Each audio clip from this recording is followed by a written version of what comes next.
Hello friends, sociology के crash course channel में आपका स्वागत है। ये एक क्रैश कोर्स चैनल है जिसमें यूजीसी नेट और असिस्टेंट प्रोफेसर एग्ज़ाम के पूरे कोर्स को कवर किया जाएगा।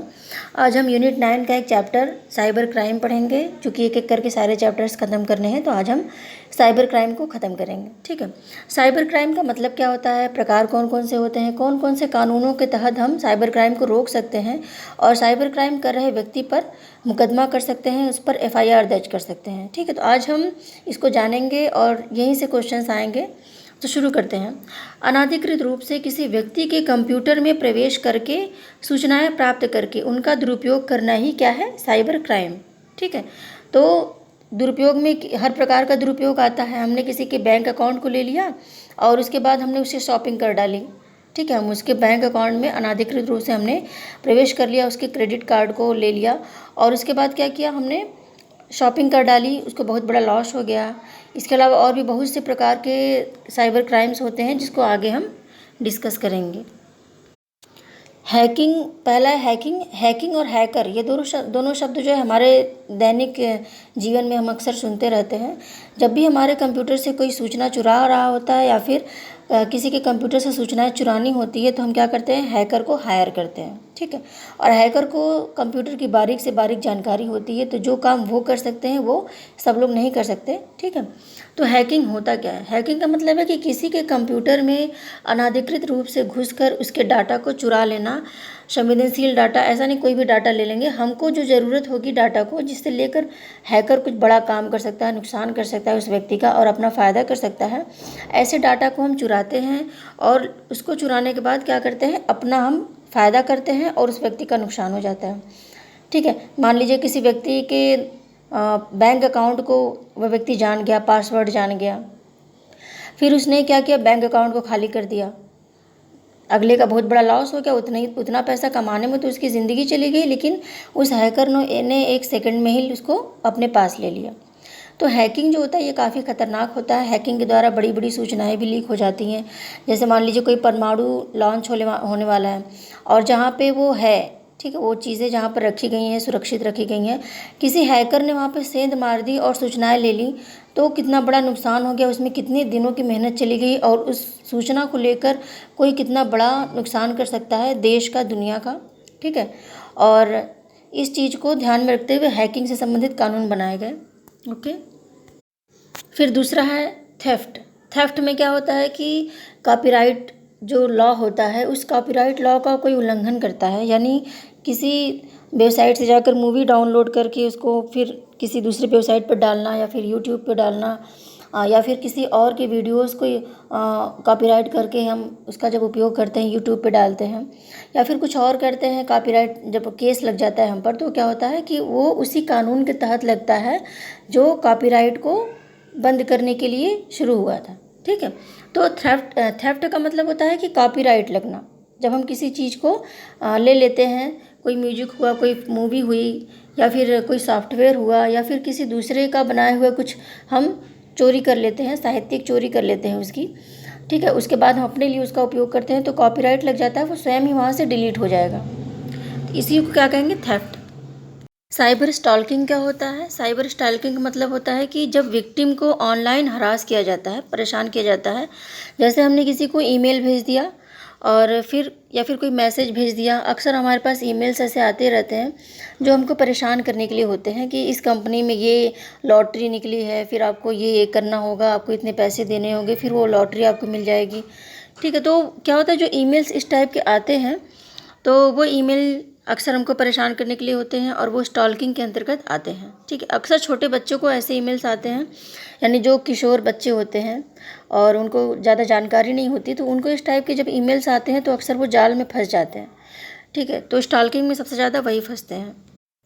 अभी कुछ समय पहले हम एक गेम था जो काफ़ी प्रचलित था, काफ़ी चर्चा में था, ब्लू व्हेल गेम। उसमें क्या था, साइबर स्टॉकिंग के द्वारा ही बच्चों को परेशान किया जाता था और वो बच्चे क्या करते थे, सुसाइड कर लेते थे। ठीक है। उस गेम में कुछ टास्क होते थे, अपने हाथ को काटना या फिर कुछ और करना, जलाना, कुछ मतलब अपने आप को नुकसान पहुंचाना, ठीक है। ऐसे जो एक के बाद एक स्तर जो होते थे और ख़तरनाक होते चले जाते थे। फिर तो होता था कि बहुत ही ऊंची मंजिल से कूदना, तो उसमें बच्चे नहीं कर पाते थे, तो उनको धमकी भरे मेल्स आते थे, फ़ोन आते थे कि आपके पिता को हम मार डालेंगे, इनका किडनैप कर देंगे, ऐसा हो जाएगा, वैसा हो जाएगा। तो इस टाइप के जो डरावने ईमेल्स आते हैं, झूठे ईमेल्स, ये क्या होते हैं, साइबर स्टॉकिंग के द्वारा ही आते हैं। और इसके द्वारा बहुत से बच्चों की मौत हो चुकी है ब्लू व्हेल गेम्स के द्वारा, ठीक है। तो इसको भी साइबर स्टॉकिंग में ही हम लाएंगे। तो अगर एग्ज़ाम में पूछता है कोई छोटी सी स्टोरी करके कि अगर ऐसा होता है तो ये क्या किस क्राइम में आता है, तो हम क्या कहेंगे, वो साइबर स्टॉकिंग। फिर अगला है आइडेंटिटी थेफ्ट। अब ये क्या होता है देख लीजिए। बैंकिंग के मामले में क्रेडिट कार्ड, डेबिट कार्ड या फिर दूसरे संवेदनशील सूचनाएं जो होती हैं, ठीक है, जैसे मान लीजिए हमने बैंक में लॉकर में कुछ रखा और उसका पासवर्ड हमने अपने मोबाइल में सेव कर रखा है, ठीक है, इस तरह से कोई चीज़ होती है, तो उसको हैकर लोग क्या करते हैं, ले लेते हैं, वो पासवर्ड ले लेते हैं, वो पहचान ले लेते हैं स्वयं के द्वारा, उस व्यक्ति के अंगूठे के निशान या फिर किसी की चीज़ के द्वारा वो उस पहचान को धारण कर लेते हैं, ठीक है, ऑनलाइन। और उसके बाद शॉपिंग करते हैं, बड़ी बड़ी चीज़ें खरीद लेते हैं, कार खरीद ली उन्होंने या फिर कुछ और खरीद लिया, ठीक है, कोई बड़ी चीज़ खरीद ली, तो व्यक्ति का तो लॉस हो गया, लेकिन हैकर को तो बहुत बड़ा फ़ायदा हो गया, ठीक है। तो यही होती है आइडेंटिटी थेफ्ट का मतलब होता है कि दूसरे व्यक्ति की पहचान को धारण करके उसकी संपत्ति को नुकसान पहुंचाना, ठीक है, यही होती है आइडेंटिटी थेफ्ट। इसमें पहचान मेन होता है। मॉलिशियस सॉफ्टवेयर क्या है, ये एक सॉफ्टवेयर है जो क्या होता है कि किसी मोबाइल में यदि इस सॉफ्टवेयर को डाल दिया जाए तो उस मोबाइल की सूचनाओं को हम आसानी से ले सकते हैं, उनका डाटा हम हैक कर सकते हैं और उनके डाटा को हम ख़राब कर सकते हैं, ठीक है। यानी यदि किसी कंप्यूटर में इस सॉफ्टवेयर को डाल दिया जाए तो उनका कंप्यूटर अच्छे से चलेगा नहीं और उनके कंप्यूटर की सूचनाएं हम ले लेंगे और बहुत ही ज़्यादा इसमें फ़ायदा होता है हैकर का। वो कंप्यूटर समझ लीजिए कि हैकर का हो गया यदि इस सॉफ्टवेयर को उसने डाल दिया, ठीक है। चाइल्ड पोर्नोग्राफी एंड अब्यूज़, ये भी एक क्राइम है। इसमें क्या होता है कि जो किशोर अवस्था के बच्चे होते हैं, जो अभी भी किशोर अवस्था में पहुँचे हैं, यौनारंभ होता है उनका, और ऐसी अवस्था में वो कुछ समझ नहीं पाते, उनको कोई जानकारी नहीं होती, और वो क्या करते हैं, वो ऐसे लोगों के जाल में फंस जाते हैं जो ऐसे ही बच्चों को ढूंढते हैं, ठीक है। वो करते क्या है कि ऐसे बच्चों को अश्लील चित्र, वीडियो, फोटो, ऑडियो आदि भेजकर उनसे पैसे लेते हैं और बाद में उनको ब्लैकमेल करते हैं कि हमारे पास प्रूफ है कि हमने आपको ये चीज़ें भेजी हैं, हम दूसरों को दिखाएंगे, इनको दिखाएंगे, वैसे, ठीक है। तो ये सब चीज़ें क्या होता है, बच्चे बहुत डरे हुए होते हैं, बहुत तनाव में होते हैं, इसी को कहते हैं child pornography and abuse. Cyber crime से संबंधित कुछ कानून हैं, कौन कौन से कानून हैं देख लेते हैं। कंप्यूटर संसाधनों से छेड़छाड़ की कोशिश, यदि मैंने एफआईआर दर्ज की कि मेरे कंप्यूटर से छेड़छाड़ हुआ है और मुझे इस व्यक्ति पर शक है या फिर इस हैकर पर शक है, तो उस पर क्या लगेगा, धारा 65, ठीक है। फिर दूसरा है कि कंप्यूटर में संरक्षित डाटा के साथ छेड़छाड़ या उसे हैक करना, यदि आपके कंप्यूटर का डाटा हैक हो गया है, आपको इसका शक है किसी व्यक्ति पर, तो आप एफआईआर दर्ज कर सकते हैं, धारा 66। यानी कंप्यूटर के साथ छेड़छाड़ में आप दोनों ही धाराओं के अंतर्गत एफआईआर दर्ज कर सकते हैं, 65 और 66, ठीक है।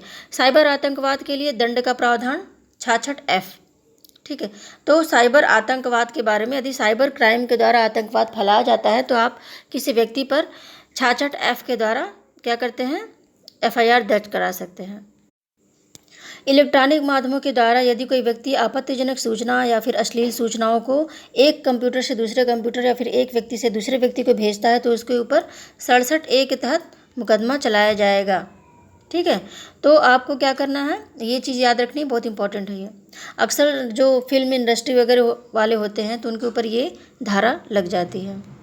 फिर है फर्जी डिजिटल हस्ताक्षर का प्रकाशन, यानी कोई बड़ा बिजनेसमैन है, वो अपने कंप्यूटर से ही अपना हस्ताक्षर करके अपने पैसे का ट्रांसफ़र करता है एक जगह से दूसरे जगह पर, और कोई हैकर बीच में आकर उसकी पहचान को धारण करके उसका हस्ताक्षर, डिजिटल हस्ताक्षर जो है उसको धारण करके उसके पैसे को लेने का प्रयास करता है, तो ऐसे व्यक्ति को धारा 73 के तहत गिरफ्तार किया जा सकता है। भारत में साइबर क्राइम से निपटने के लिए इंफॉर्मेशन टेक्नोलॉजी एक्ट 2000 लाया गया। ये बहुत ही इंपॉर्टेंट एक्ट है, ये ज़रूर पूछ सकता है कि भारत में इंफॉर्मेशन एंड टेक्नोलॉजी एक्ट कौन सा है, वो 2000 है, और अक्सर लोग इसी के तहत दंड पाते हैं। तो आज की वीडियो में बस इतना ही। मिलते हैं फिर अगले वीडियो में एक अच्छे से कंटेंट के साथ। वीडियो अच्छा लगा तो वीडियो को लाइक कीजिए, शेयर कीजिए और मेरे चैनल को सब्सक्राइब कर लीजिए।